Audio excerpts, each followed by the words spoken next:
Hello, everyone, and welcome on this Wednesday afternoon, at least in the Central Time Zone. My name is Sean McMahon, President of Client Services for the Steier Group.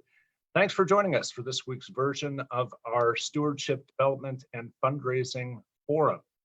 Hope you all had a wonderful Easter and a happy Holy Week. Hard to believe it's been a month since the world really unraveled here in the US and the pandemic really hit, affecting all of our lives, particularly the people on this call as it relates to fundraising and development, the folks working in churches and schools across the country.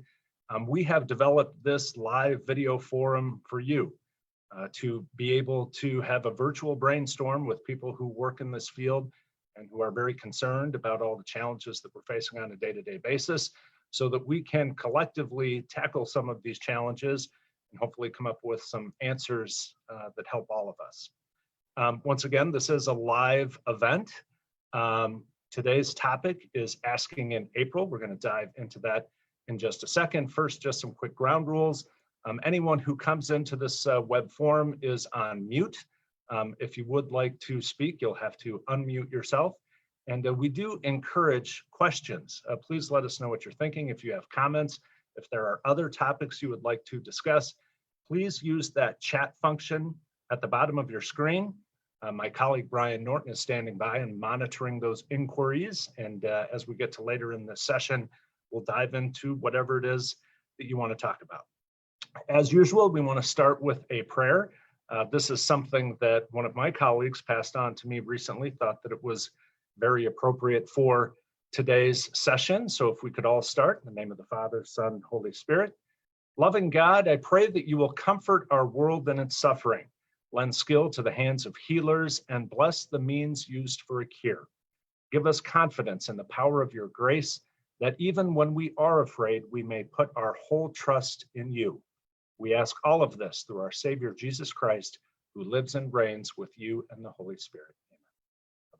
Spirit.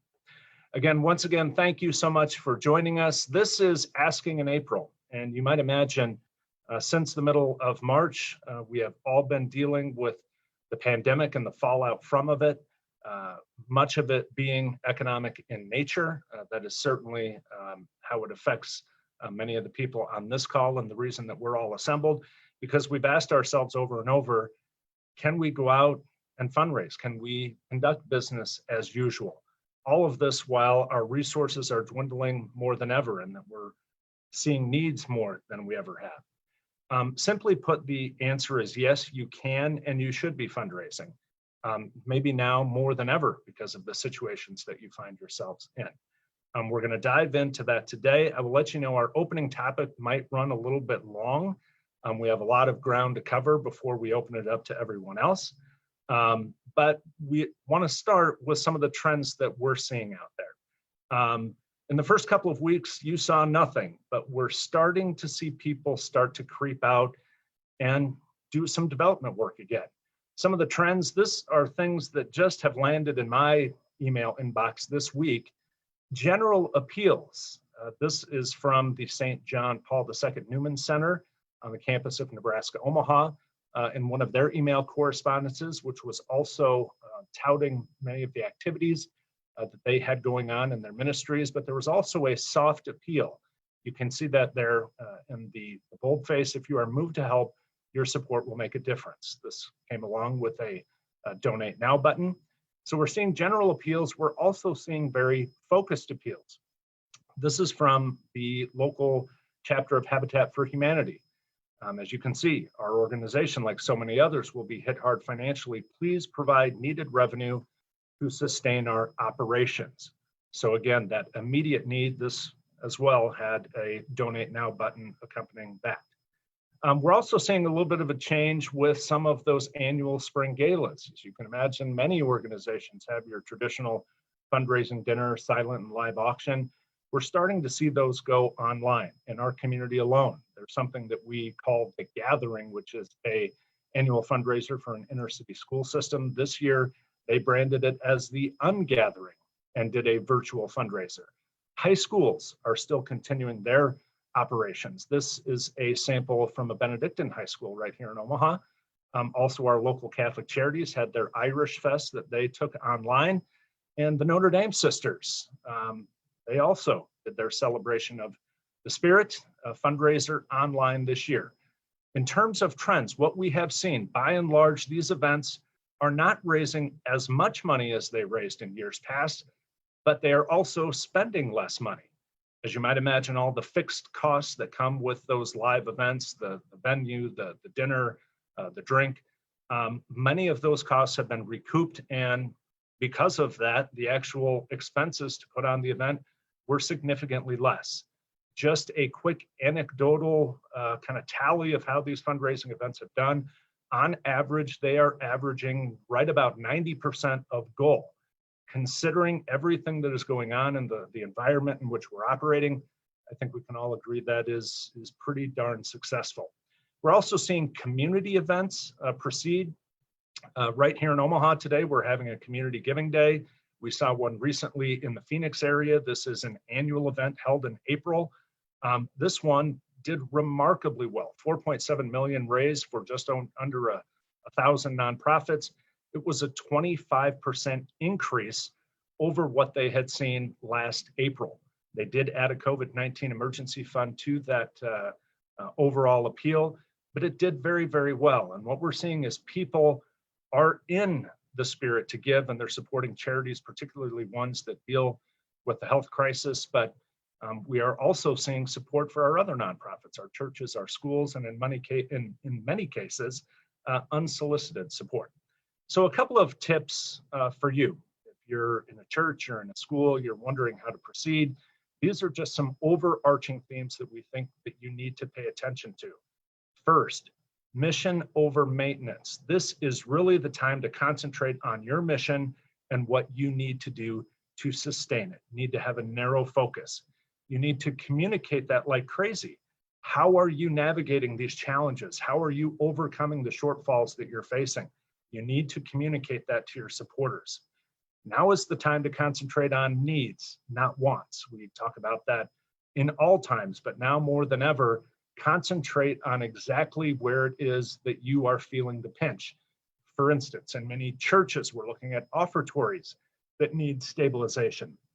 Do not be afraid to communicate that and let your supporters know where you really need the help. Encourage participation. This is a time where we are seeing less big giving, but more broad giving. And encouraging support can be extremely helpful because every gift and dollar truly does make a difference. And finally, be not afraid. This is something that you hear quite a bit referenced in the Bible. It applies to fundraising and development because now is the time to be bold and now is not the time to be afraid. It's a good segue to just touch quickly on the topic of stewardship. And when we are talking with churches and other organizations, we're hearing over and over again, we can't go out right now. It would be tone deaf, it would be insensitive.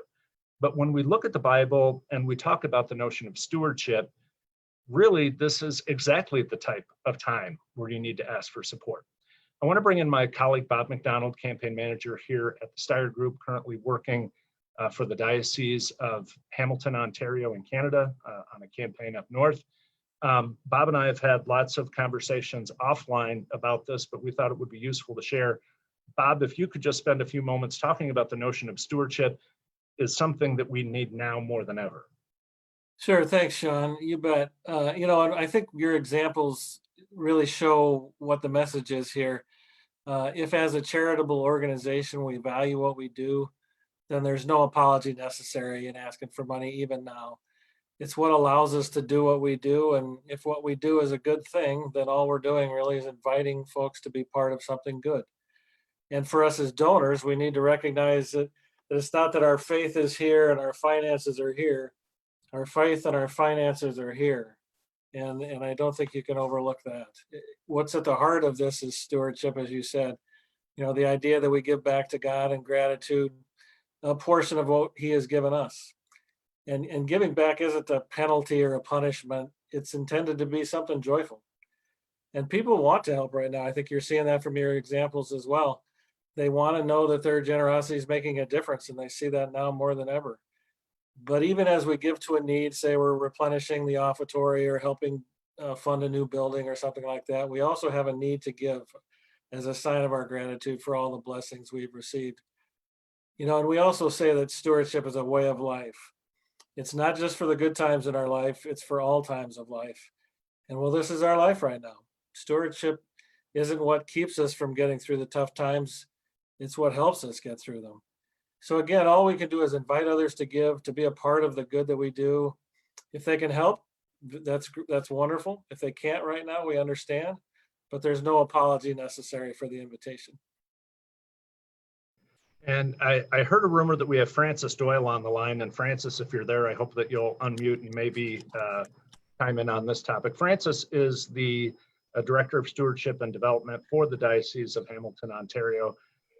Francis, kind of just piggybacking on what Bob said and what you're hearing from pastors and parishioners, that notion of stewardship, it's not only for the times when you're flush, it's for the times where you're really in need, correct?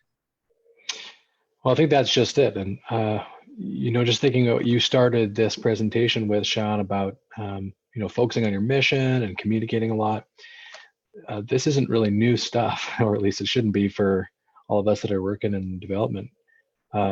It's just a kind of a hyper-focused opportunity to go back to the kind of the foundations of what we should be or all doing already. We've certainly heard a bit of reluctance from some of our pastors to say, is this the time? And I think that comes from a good pastoral place for the most part, in that they want to care for their folks. They want to make sure that they're not doing something insensitive, etc. But something that our team, Bob and Dominic, they focus on often with us is that's not, as folks that work in development or support the mission of churches or schools or whatever organization you're with, it's not our decision to make whether others are in the position to support the causes that we are asking them to support, and we need to leave that up to them. But all we can do is invite them and tell them what we're doing and invite them to take a part in it. And what we find is, we all find this, is many people often are I find I'm surprised by it all the time, but generosity keeps happening. And I don't think this is going to be any exception to that. I think the biggest hurdle to overcome right now is just the timing of this, and doing so in a way that is sensitive to everything that's going on financially in people's lives. But that continues to invite them to support things at a time when that need might be even greater than it is in the normal course of things. All right, Francis, thank you. And as you might imagine, as a fundraising and development company who specializes in planning studies and capital campaigns, we were hit with a tsunami in mid-March of working with other organizations who wanted to stop in light of events. We've been trying to work with our partners on how to navigate that storm, but we actually have had several organizations that continue on in their campaigns. And we want to at least highlight a few of those today to let you know that there are other churches and schools out there who are fundraising, and maybe there are some lessons to be learned about what they are doing. So we have a couple of case studies that we want to touch on. The first is St. Martha's Catholic Parish in Kingswood, Texas. This is a suburb of Houston, a beautiful church, as you can see there. Get this, 7,000 families in this parish, one of the bigger ones that we deal with. And some of you may have heard Father TJ Dulce on some of our previous web forums. He is the pastor here at St. Martha. Just a quick overview of the campaign that they are running. A $7 million first-year goal. Their goals are debt reduction and also the parish share for an archdiocesan campaign. And I will let you know there is a little bit of a trend here in terms of debt reduction. We'll touch on that. This campaign publicly kicked off in mid-February. So they were about a month into the public phase of their campaign when the worst part of the pandemic unfolded. At March 6th, they had raised right about $2 million. But pretty amazing when you look at the week-to-week fundraising totals in the heart of the outbreak. Almost $700,000 between March 6th and March 13th. Then another 2-week stretch, another $350,000 raised. At this point, they sit about 3.4 million and continue to push forward. our team for the Steier Group on the ground there, Bill Maloney and Joe Rea. We've got Bill on the line. And Bill, I'm hoping you can just step people through what exactly you're tackling down there. We have great leadership with Father TJ, but there's also some specific initiatives that you all have implemented. Yeah, thanks, Sean. Just right off the bat, one of the things that's important here is the needs of St. Martha and their campaign goals are going to be the same. They were the same before the crisis. They're the same now, and they're going to be the same after the crisis. So they felt the need to continue because they're going to need to take care of these funding needs. And at the same time, they realized that the mechanisms that we had in place to reach out to parishioners through the campaign volunteers was going to be a useful tool for them as they reached out to their parishioners. So a couple of the things they did, they used their volunteer team to continue to reach out to parishioners, but not just for the campaign, just to make a general wellness check. And they also used their campaign, or their parish staff to do that as well. Father TJ has been incredibly timely in streaming all of their liturgies. You go to their website and you'll see a long list of liturgies, Stations of the Cross, all through the Triduum. All those things were live streamed, and he continues to do it daily today. Video messages, he continues to reach out and connect with his parishioners. The communications has been the key driver since before the crisis, but even since the crisis for St. Martha's. On social media, Joe Rea, who's our manager, who happens to live in Houston, they've conducted all of their campaign meetings as scheduled, and they've done them through Zoom. They've been greatly attended with good positive feedback from the volunteers. And then finally this week, we're going to be putting out a couple video messages from Father TJ to the parishioners, both those that have made a gift to the campaign, thanking them and asking for their support of offertory, and then for the rest of the parish that hasn't made a commitment to the campaign, asking them to support both the offertory and make a commitment to the campaign. So we're planning a targeted Easter message video this week at St. Martha's to continue to fundraise. And just a kind of a sneak preview, we have some resources that we are going to provide as well to anyone out there who wants them for the Easter season. I do believe that we have Father TJ on the line. And Father, if you are there, I apologize. We've put you on the spot 3 weeks in a row. But if you are available and willing to talk, we would like to visit with you. Is Father TJ on the line? No? Okay. Father TJ has joined us for 2 successive weeks, so he certainly deserves a break. But I will tell you that the fundraising progress there at St. Martha's absolutely unbelievable to see, and it is largely because of his leadership and his willingness to continue to move forward. We're also seeing a sample like that out on the West Coast. I want to bring up Holy Trinity, which is a Catholic parish in El Dorado Hills, California. They are in a $3.5 million capital campaign. This also for debt and deferred maintenance. Now, as we talked about the St. Martha's example, that was also largely debt reduction. I don't believe that that is any sort of coincidence. When we talk about needs, not wants, and focusing on the urgent and pressing items, debt reduction obviously does not go away in the time of a pandemic. Those monthly mortgage bills still come due, or loan construction, whatever it may be. So those are goals that would certainly facilitate moving forward with the campaign. Holy Trinity is also seeing some success. They kicked off their campaign in very early March. So this was right as things were starting to heat up. And then that next week is when things really started to change. At their public kickoff, they had just over $500,000 raised. Look at what they've done in the successive weeks since that time. By end of March 13th, they had seen almost a $200,000 bump. That following week, just over 300,000, then 157, 180, all 6-figure increases, and now have raised in total $1.3 million. So a very good success there. Our team on the ground, Jane Rudder and McGarrett Becker. Want to bring in McGarrett. I'm wondering if you can expand on a couple of things that are specific to that parish that have been extremely successful in these past few weeks. Thanks, Sean. You know, we talk about mission over maintenance, and this is a parish that prides itself on a stewardship focus. So they have sought ways to increase time, talent, and treasure amongst their parishioners. They've utilized their faith formation and liturgy ministries to make wellness calls like St. Martha has. Their Knights of Columbus have given of their time and their effort to help organize food drives where people can bring resources to the parish to be distributed to those in need. They are continuing to host Bible studies, and in fact, their attendance is up.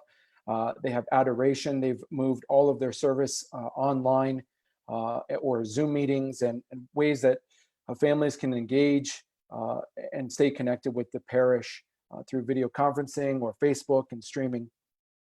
Something we helped the pastor with was daily messages, focused usually on the gospel reading of the day, helping communicate what's happening at the parish and how things are normal and how things are changing and how people can participate. And those inspirational messages are well received. They're posted immediately on the landing page for the parish where everyone can access them along with other resources of the parish. Something they identified immediately was the need to increase their offertory. They rely heavily on envelopes rather than online givers. And I was just in a meeting and learned that in the last month, they have increased that offertory by $248,000. So almost a campaign within a campaign, as Sean pointed out, those weekly totals have been increasing, but also the offertory has happened because of emails, phone calls, and mailed letters to different segments within their community, asking them to respond, and they are very generously. And just last night, the Knights of Columbus stepped forward with their council with a $10,000 commitment to support ongoing ministries. So we've focused a lot of our efforts in the last few weeks on offertory, but the campaign is still there. Those needs persist, and we're going to resume those major gift asks here in early May because the debt and deferred maintenance, those don't go away. They need to continue to be worked on. All right, McGarrett Becker, thank you so much. I know that we also have some school folks on the line, so we've talked specifically about parishes. Also want to give an example of one of the high schools that we're working with. Rice Memorial in Burlington, Vermont is in the midst of a campaign right now. If we could get that slide up, give a little bit of background on Rice Memorial. This is a campaign for a variety of needs. A $4.7 million original campaign goal focusing on tuition assistance, debt reduction, and some new projects. This is a campaign where we were not only asking just for campaign pledges, but also at the same time asking constituents for an annual appeal donation.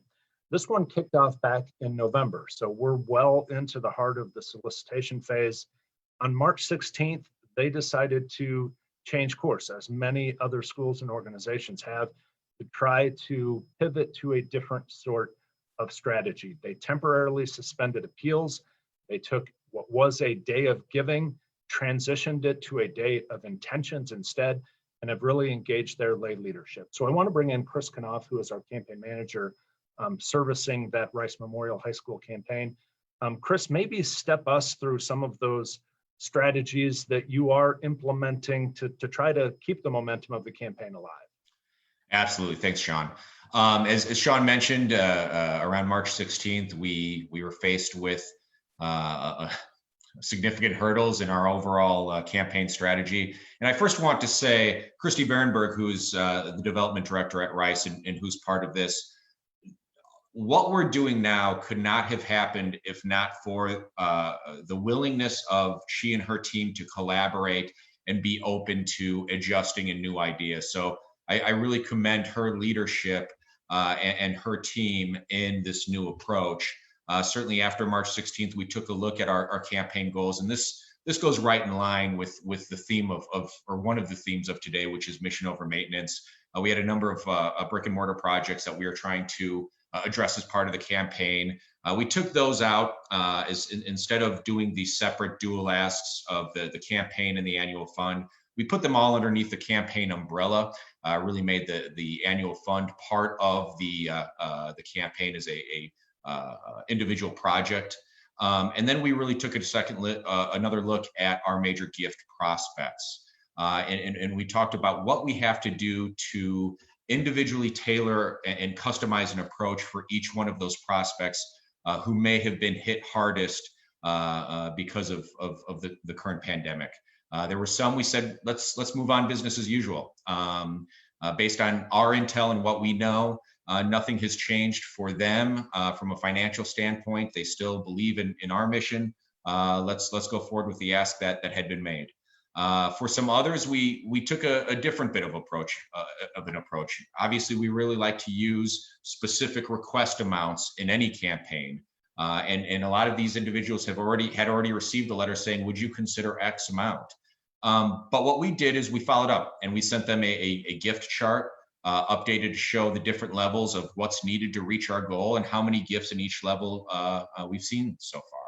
And we've asked them to take a second look at this gift chart, what we've asked of you prior, and just work with us and maybe answer the phone and answer our emails so we can have an open discussion on where you might fit within that gift chart. Another thing is, or another angle we've taken is we've got a number of major gift families who have seniors in the graduating class of 2020, and these seniors are going to miss out on significant life milestones, such as prom, such as commencement, such as graduation. So those major gift families that have graduating seniors, there's 107 seniors in that class, and so we're asking them to help us raise $107,000 for a named endowment for the class of 2020, $1,000 for each of the members of the 2020 class, and that's getting set to go out this week as well. We really scaled back our campaign communications, or I scaled down, not scaled back. If anything, we've put more things out in social media and email than even before. But we don't have the same we're working with different budgets now. So we're really relying heavily on digital mediums, using a scaled back or scaled down case statement to show our new recalibrated campaign. And it's seen a favorable response so far. The open rates with our emails have been much higher than even when we first kicked off the campaign. And much like many of the other campaigns, we're really using our cabinet, our volunteers as advocates, doing checking in with our assigned prospects, just seeing how they're doing, really taking more of an empathetic route as opposed to a solicitation. But so far, it's people seem to be responding well. The day of giving has been rescheduled for next week, Tuesday. We're in the middle of as part of our PR Blitz marketing and ramping up communications for that leading into Tuesday.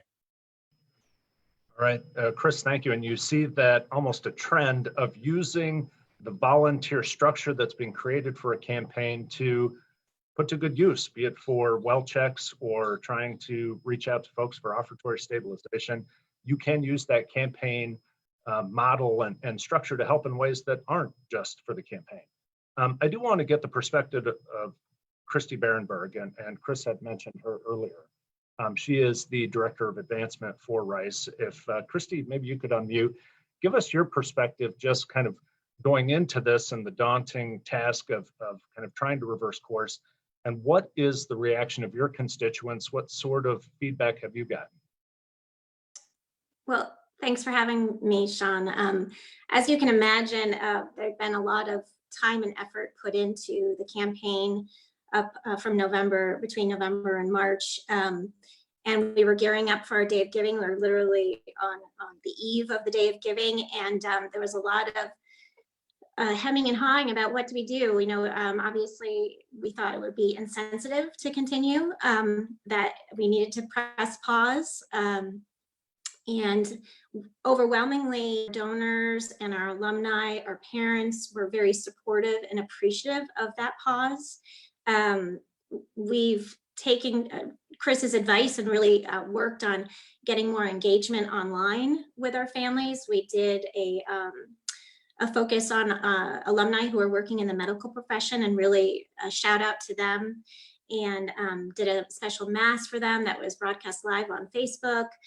We did the day of intention instead of the day of giving, and all of that just was received with a lot of gratitude. And I'd say overall our engagement with our emails on Facebook is on par or higher than it was before. So people were hungry for that continued connection with rice, even if it was a different flavor. And am I correct in saying on that day of intention, you received a very large unsolicited gift? Yes, we did. And I suppose that just goes to show that people are wanting to help even when they're not asked. Are you getting that sort of sense that you're hearing from your constituents? How can we help? Yes, definitely. I think that they're waiting for that opportunity. They're waiting for that direct ask. And so we're really optimistic that Tuesday, April 21st, our rescheduled day of giving will be successful. All right, Christy, thanks so much for joining us. And a quick shout out to Chris. I don't know if anyone noticed, but he cut his own hair this week, which is a huge stretch for Chris. So I don't know if we'd say it's looking good, but it's looking at least, right? Mobile barbering is a whole separate brand new source of revenue for me. So if anyone's interested, Sean's got my contact information. I'll see you a little bit later today, Sean. That will be the topic of our next webinar. We also want to touch on planning studies, or what many people think more commonly known as feasibility studies. The exercise to lead into a campaign. We have 3 planning studies that were right in the midst of their kind of rollout when we hit that outbreak. And what we have found by and large is the response has been unbelievably positive. The slide that you see right now, this is St. Mary's Student Parish. This is the Newman Center on the campus of the University of Michigan in Ann Arbor. We are doing a study there that is just wrapping up. And what we've seen is really, really strong participation. We have seen strong willingness to give, strong willingness to volunteer.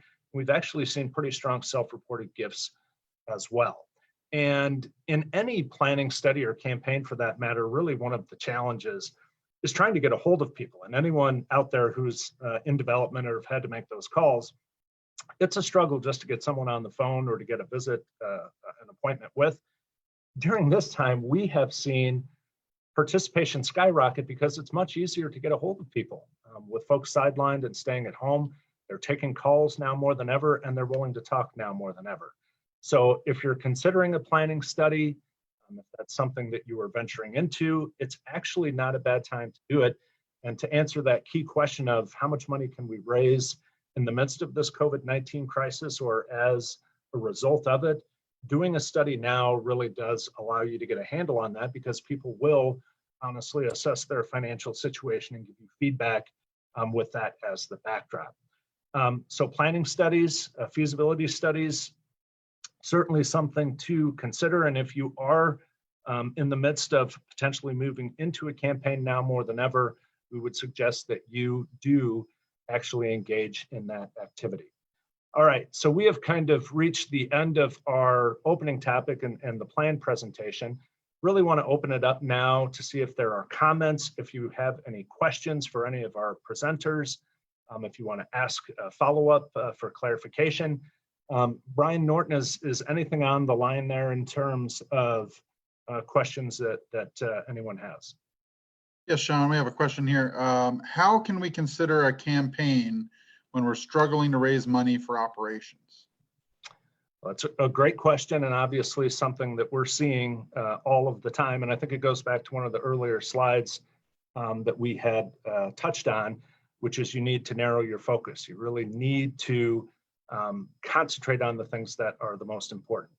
I think, do we have Rich Roberts on the line? Rich is one of our client service directors, a member of our management team. Rich, I think you might be able to bring some additional perspective to that question. Yes, thanks, Sean. That is a very good question. You know, we got to keep in mind that regardless of the situation, the needs, the debt reduction, construction, whatever it might be, they're not going away. So a nonprofit needs to move forward with that in mind. They did in 2008 when the stock market crashed. I was working a campaign in Springfield, and we didn't miss a beat. We just continued through with the capital campaign. We continued to raise money, and we ran a successful effort. So you need to go forward with that in mind. You need to move forward with confidence, but take a good look, as Sean said earlier, take a good look at your needs. Consider what you absolutely must address now. Be willing to scale back your goals and focus on your needs, your true needs.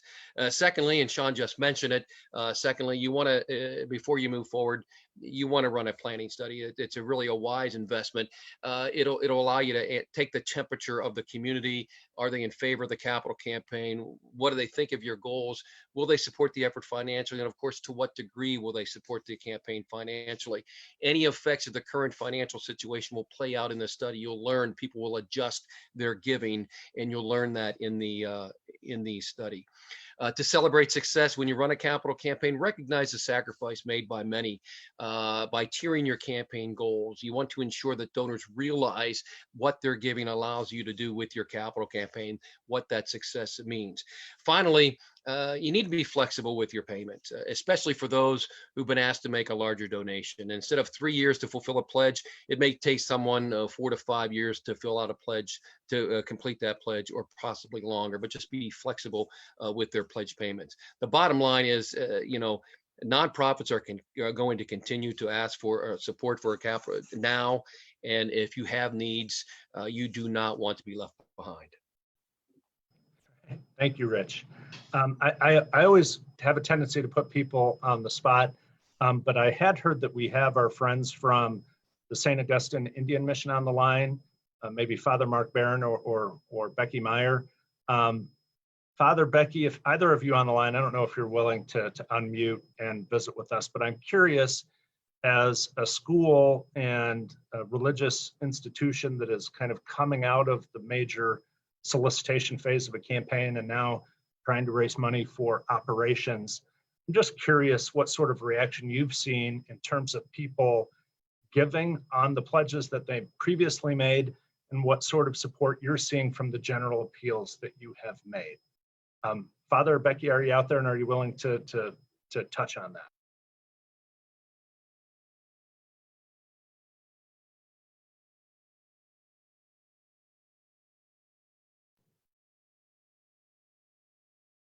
Okay, you're giving up on me there. I apologize for putting you on the spot. And any other, I'd love to bring in any of our other partners in churches or schools for their reaction or any additional questions. Is there any other comments or anything that people would like to chime in on?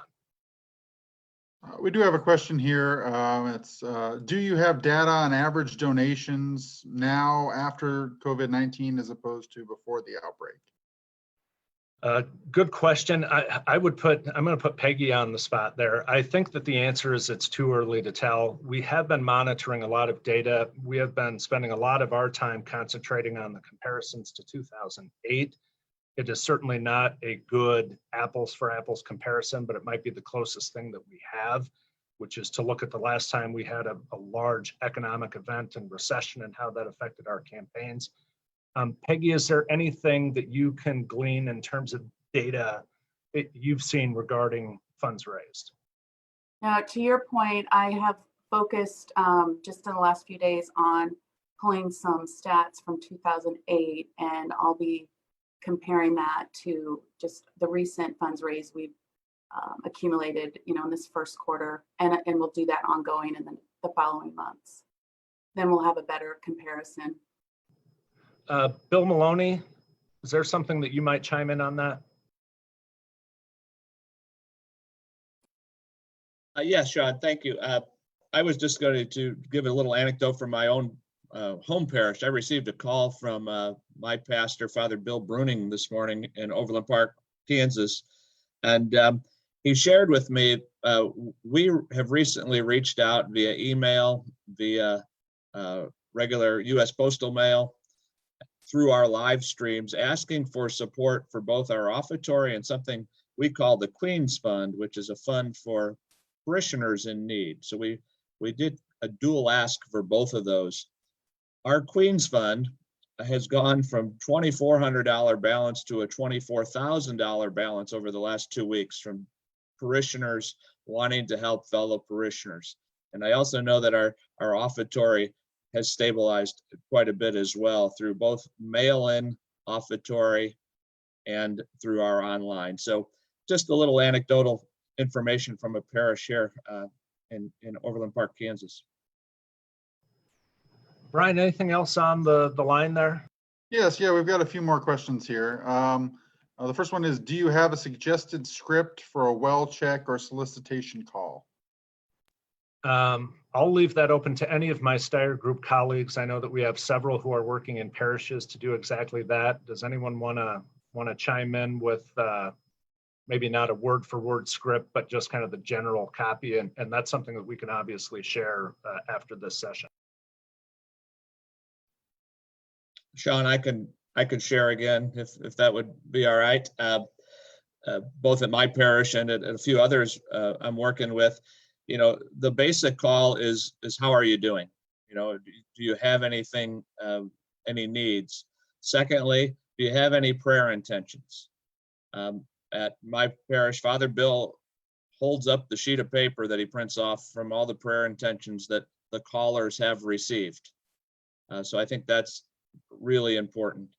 And then finally, I think it's a good opportunity to ask about, you know, is there any updates to your contact information? Can we have your email address so the parish can add that to our database so that we can better communicate with you? Inform them of all the ways they can get information, whether that's through Facebook, Twitter, or the parish website. So that's been the main gist of the calls we've been doing.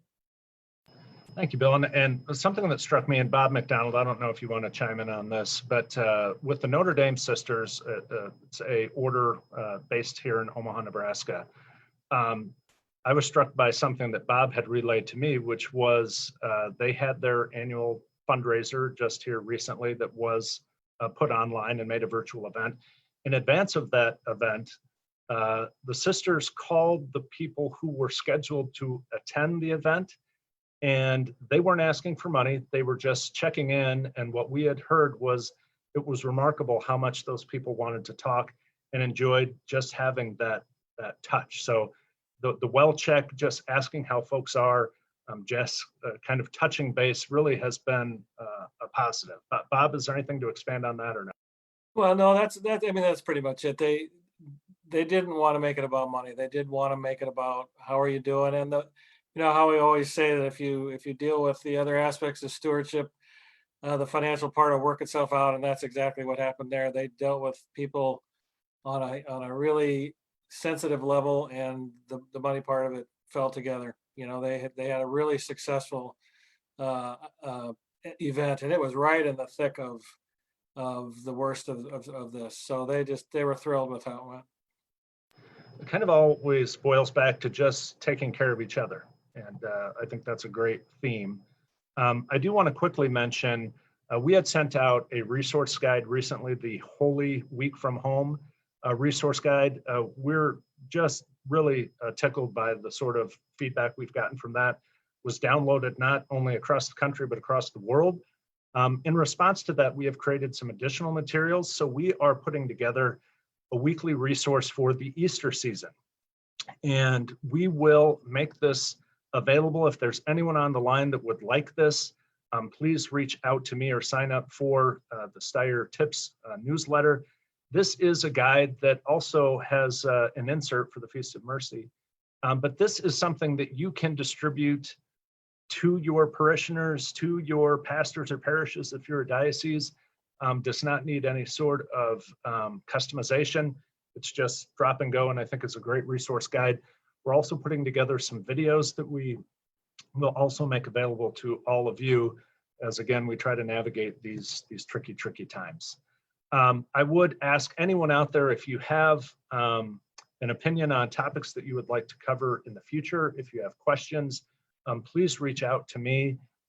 My email is smcmahon@steiergroup.com. You can also visit our website. We have tools for what we're calling a virtual toolbox to deal with the pandemic, but we're just trying to gather all of these resources so that we can help you, whether you're a parish, a school, a diocese, a community organization, so that we can hopefully get through the worst of this. And I think we would all love to get back to some semblance of normal where we can do the good work that we're all doing. On that note, Brian, I'll just ask you real quickly, is there anything before we wrap up? Yes, yeah, we've got one more question here. It says, what about raising funds to replenish savings or increase in endowment? Are those considered more of a want than a need right now or in the near future? Well, it certainly helps operations and certainly helps your mission. So I would deem that as, yes, kind of an urgent need. Any of my Steier Group colleagues want to add anything to that? Sean, I can jump in because endowment is was part of the original campaign, and it's certainly a major part of our retooled effort as well. And it's absolutely necessary to the sustenance of Rice, just because of how much how much general operations on an annual basis covers financial aid for the families, and how much we need to grow that tuition assistance, that endowment, to provide some flexibility in our annual budget. The more money we raise for the endowment as part of this campaign, the greater benefit there is to our operations and greater flexibility in the budget. So absolutely, we view that as very much part of our mission and a need, not a want. And I'd throw in too, Sean, I think the virus has shown why you have an endowment fund, why you have savings. I mean, this is, if you ever wondered before, you don't have to wonder anymore, because we have some parishes in the Diocese of Hamilton that were a little resistant about the campaign, saying, we got money in the bank, we don't need to do this. Well, maybe they don't have that money in the bank anymore, and they should count their blessings that they did have it. Now they're going to have if they didn't think they had a need before, they've got one now to make sure that they keep that funding up, and they can help other parishes get their funding up as well, their savings up.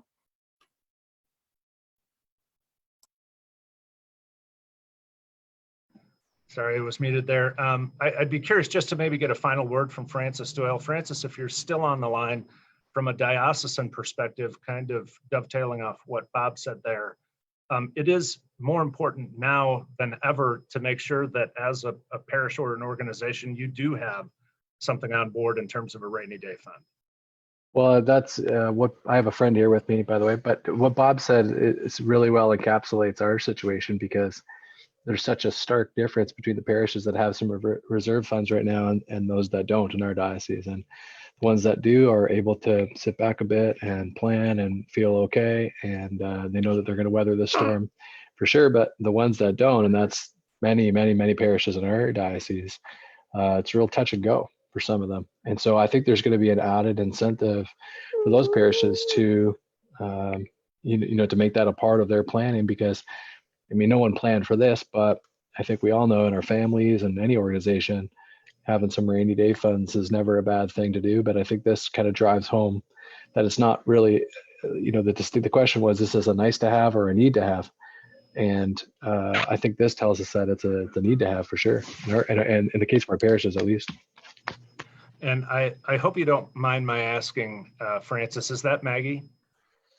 No, this is little Therese. This is younger than Maggie. This is number 3. Yeah. That is wonderful. And Maggie had some challenges earlier in life. We're just thankful that she's healthy and doing well. Yeah, she's doing well. She's here, and she's the vice principal of our homeschool right now. So that's a new role for her. Well, it's wonderful to see you, and just wonderful to see all the faces on this web forum. We pray that everyone's doing well. These are dark times, but God has great plans for all of us. And I'm reminded by the saying, it's always darkest before the dawn. And I think we've got a light ahead of us. And if we continue to work with each other and help each other, I think ultimately we're going to look back on this and say, we learned something and we're better for it. So that's this week's edition of our forum. We hope that you will join us for future forums. Again, please reach out to me with any sort of comments or inquiries. We're here to help, and we want to help. Until next time, God bless. Stay safe, everybody.